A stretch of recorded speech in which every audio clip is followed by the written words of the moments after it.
दोस्तों, उत्तर प्रदेश के अलीगढ़ में एक एसपी साहब के साथ कुछ ऐसा हो जाता है जिसकी उन्होंने कभी कल्पना भी नहीं की थी। आखिर क्या हुआ था? उनके साथ पूरी कहानी की सच्चाई जानने के लिए वीडियो को अंत तक जरूर देखें। कहानी में आगे बढ़ने से पहले आप सभी से विनम्रता से निवेदन है कि अगर आप हमारे YouTube चैनल पर पहली बार हैं, तो हमारे YouTube चैनल को सब्सक्राइब कर लीजिए और वीडियो को भी एक लाइक कर दीजिए, जिससे मेरा हौसला और भी ज्यादा बढ़ता रहे। तो चलिए शुरू करते हैं। उत्तर प्रदेश के अलीगढ़ में एक एसपी साहब की नियुक्ति होती है। वहां पर वह अपना कार्यभार बड़े ही ईमानदारी और मेहनत से संभालते हैं। वह अपने परिवार के साथ सरकारी आवास में रहा करते थे। वहीं से रोजाना सुबह सुबह उनका ऑफिस जाना और शाम को ऑफिस से वापस लौटना रहता था। घर के अंदर उनकी पत्नी थी और उनके 2 बच्चे थे। एक दिन उनके घर शाम में एक शादी का इनविटेशन आता है और उस शादी को अटेंड करने के लिए उन्हें जरूर से जाना था।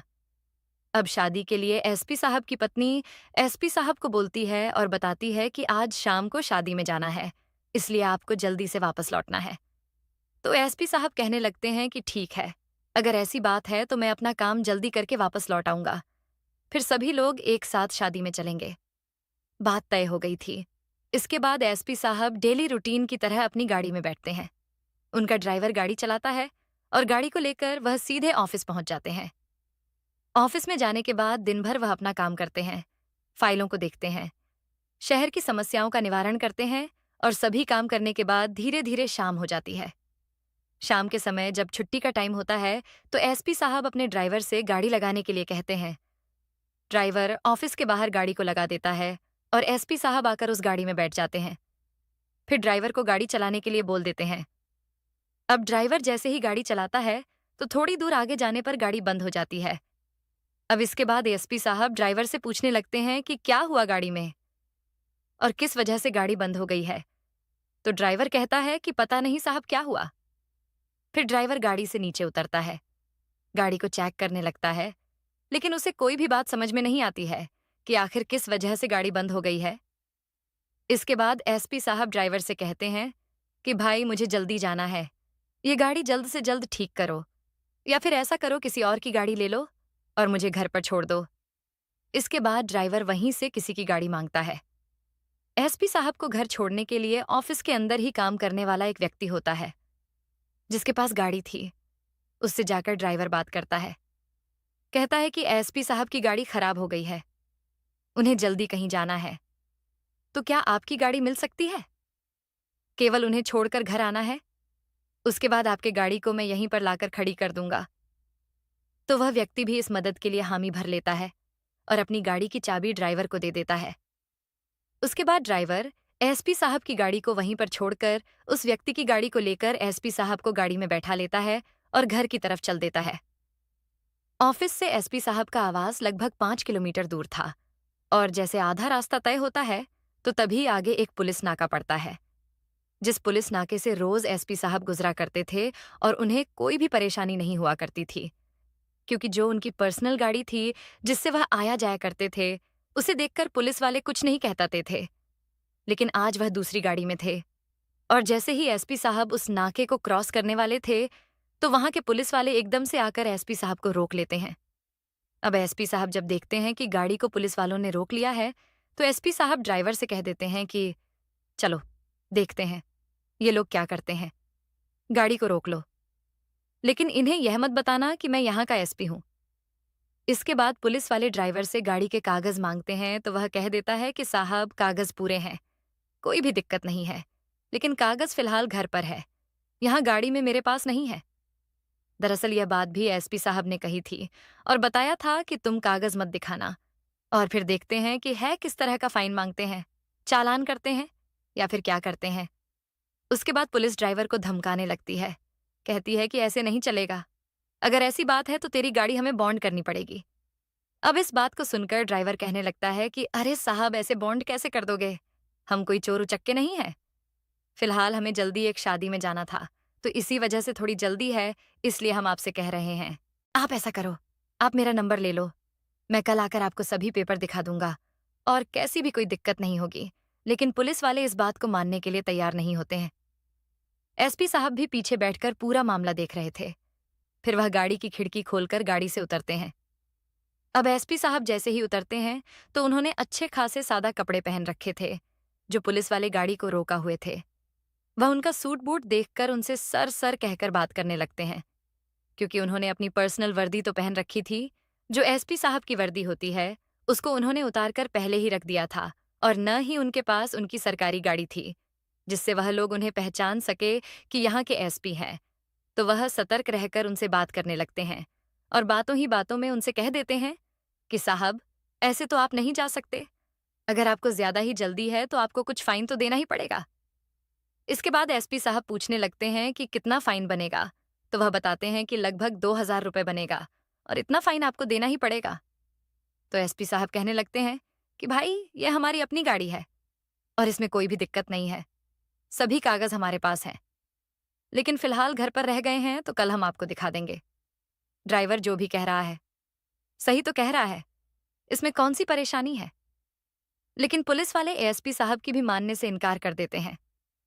तभी एएसपी साहब पुलिस वाले को देखकर मुस्कुराने लगते हैं, और मुस्कुराते हुए उससे पूछ लेते हैं कि यह बताओ, क्या तुम्हारी यहां पर नई नई पोस्टिंग हुई है? अब इस बात को सुनकर पुलिस वाला थोड़ा सा तेश में आ जाता है और कहता है कि साहब, आप क्या कहना चाहते हो?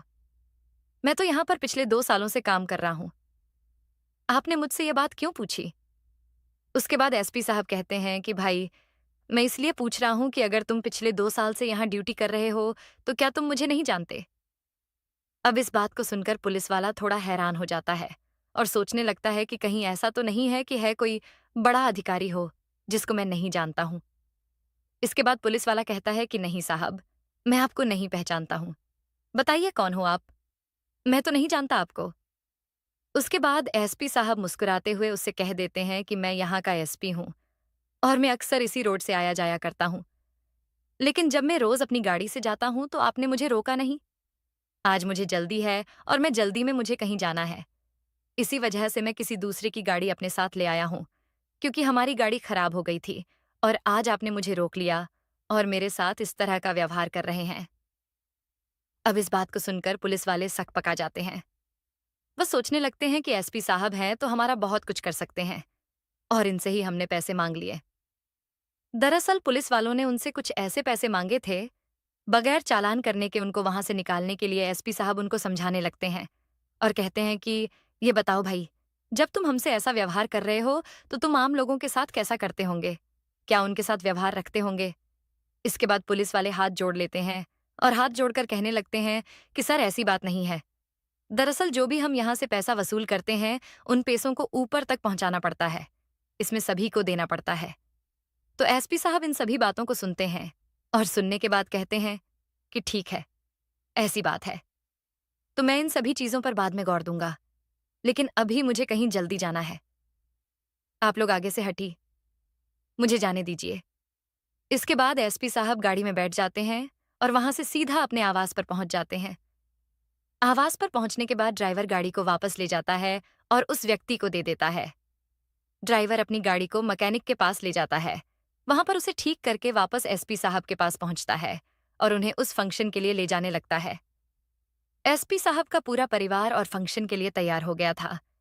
वे सभी लोग उस गाड़ी में बैठकर उस फंक्शन को अटेंड करने के लिए चले जाते हैं। वहां पर जाने के बाद अच्छी तरह से फंक्शन को एंजॉय किया जाता है। उसके बाद एसपी साहब अपने परिवार सहित वापस अपने घर आ जाते हैं। अब रात के समय जब एसपी साहब बिस्तर पर आराम कर रहे थे तो बहुत कुछ बातें उन पुलिस वालों के बारे में सोच रहे थे, जिन्होंने आज उनकी गाड़ी को रोका और उनसे 2-4 हज़ार रुपए की डिमांड की थी। वह सोच रहे थे कि अगर इस तरह से वसूली किया करते हैं तो एसपी ऑफिस में काफी पैसा आना चाहिए, लेकिन इतना पैसा नहीं आता है। आखिर वह पैसा जाता कहाँ है और कौन कौन इस चीज में शामिल है? इसी चीज को सोचते हुए रात भर उन्होंने फैसला कर लिया था कि सुबह उठते ही सबसे पहले उन्हें वहां के कलेक्टर साहब से बात करनी थी और कलेक्टर साहब को यह सारी बातें बतानी थीं। दूसरे दिन सुबह आती है तो सुबह सुबह एसपी साहब उठकर सबसे पहले रोजमर्रा के काम करते हैं और उसके बाद अपना फोन करके कलेक्टर साहब को मीटिंग के लिए बुला लेते हैं। अब एसपी साहब के कहे अनुसार वहां के कलेक्टर साहब सीधा एसपी साहब के आवास पर ही आ जाते हैं। उनसे मीटिंग करने के लिए वहां आकर बातें करने लगते हैं। तो बातों ही बातों में एसपी साहब उनको बता देते हैं जो उनके साथ कल हुआ था। उन्हें बताते हैं कि पुलिस वाला कह रहा था कि इसमें सभी का हिस्सा होता है। मैं अकेला इस चीज में शामिल नहीं हूं।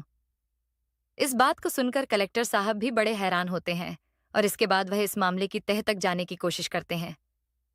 कलेक्टर साहब एसपी साहब को आश्वासन दिलाते हैं और कहते हैं कि आप चिंता मत करो। इस चीज में जो भी शामिल होगा उन सभी के खिलाफ सख्त से सख्त कार्रवाई की जाएगी। लेकिन उसके लिए हमें सबूत चाहिए होगा, तो पहले मुझे सबूत बनाना पड़ेगा।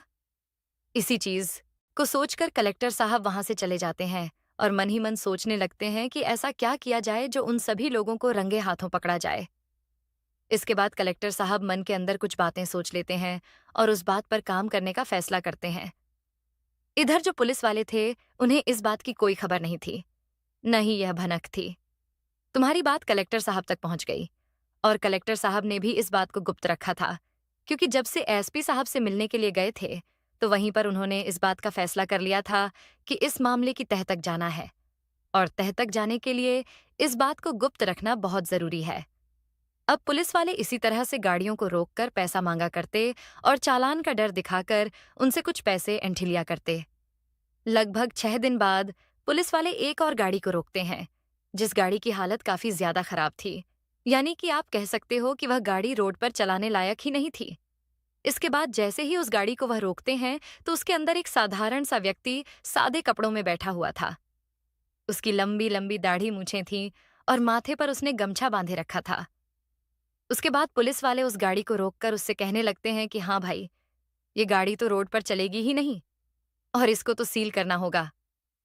तो उस गाड़ी के अंदर जो व्यक्ति बैठा हुआ था वह गाड़ी से बाहर आता है और उनसे हाथ जोड़कर रिक्वेस्ट करने लगता है।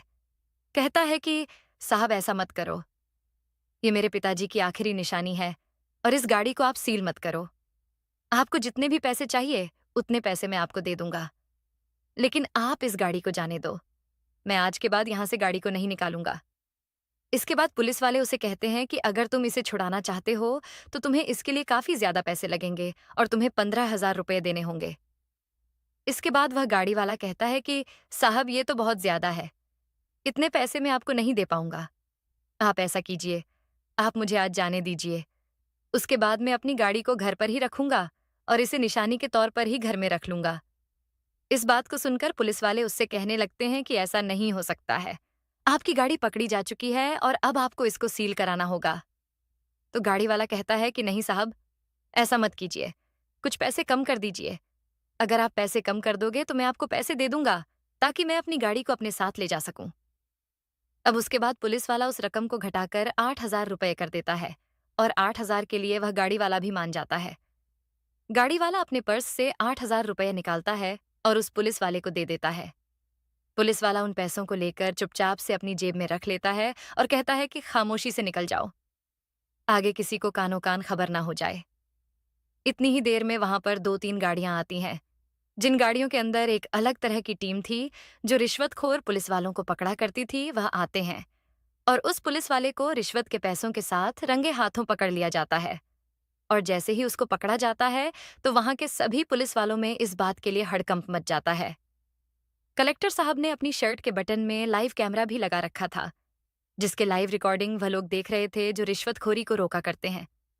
उन्होंने जैसे ही देखा कि इतने पैसे ले लिए हैं तो फौरन से वहां पर आए और आने के बाद उसे रंगे हाथों पकड़ लिया। उसके बाद कलेक्टर साहब अपनी दाढ़ी मूंछ निकालते हैं और उन लोगों से कह देते हैं कि 4-5 दिन पहले यहां से एसपी साहब गए थे और उन्होंने मुझे इस बात के बारे में बताया था, लेकिन मुझे इस बात पर विश्वास नहीं हुआ था और मैं सोच रहा था कि हो सकता है किसी से कोई गलती हो गई हो। लेकिन आज जब मैं रंगे हाथों पकड़ा तो तुम जैसे लोगों को देखकर मुझे घिन आ रही है। तुम लोग सरकार का पैसा लेते हो और इस तरह से भी अलग का पैसा बनाते हो, ये कोई अच्छी बात नहीं है। आम आदमी 8,000 रुपए कहाँ से लेकर आएगा? तुम लोगों की जेब गरम करने के लिए उसे क्या क्या करना पड़ता है। अब जब कलेक्टर साहब की यह खबर चारों तरफ फैलती है कि कलेक्टर साहब ने ऐसा कर दिया है और एसपी साहब के कहने पर यह सब कुछ किया गया है, तो सभी लोग कलेक्टर साहब और एसपी साहब की वाहवाह करते हैं और चारों तरफ यह बात फैल गई थी कि यहाँ के कलेक्टर साहब बेहद ही ईमानदार हैं। वे न्याय किया करते हैं तो जनता का विश्वास और भी ज्यादा पुलिस के ऊपर हो जाता है और वह लोग भी नियमों का पालन करते हैं और गाड़ियों को चलाते समय अपनी तरफ से कोई भी कोताही नहीं करते हैं। तो दोस्तों, यह थी एक छोटी सी कहानी जहां पर एसपी साहब ने कलेक्टर साहब को कुछ ऐसा बताया। उसके बाद एक रिश्वतखोर पुलिस वाला पकड़ा गया आप क्या कहना चाहते हो कलेक्टर साहब के बारे में? आप क्या कहना चाहते हो एसपी साहब के बारे में? आपकी जो भी राय कमेंट बॉक्स में लिखकर अवश्य बताइए। अगर ये कहानी आपको ज़रा भी पसंद आई हो, तो हमारे यूट्यूब चैनल को सब्सक्राइब कर लीजिए और वीडियो को भी एक लाइक कर दीजिए। मिलते हैं फिर से एक नई और इंटरेस्टिंग कहानी के साथ। तब तक के लिए धन्यवाद।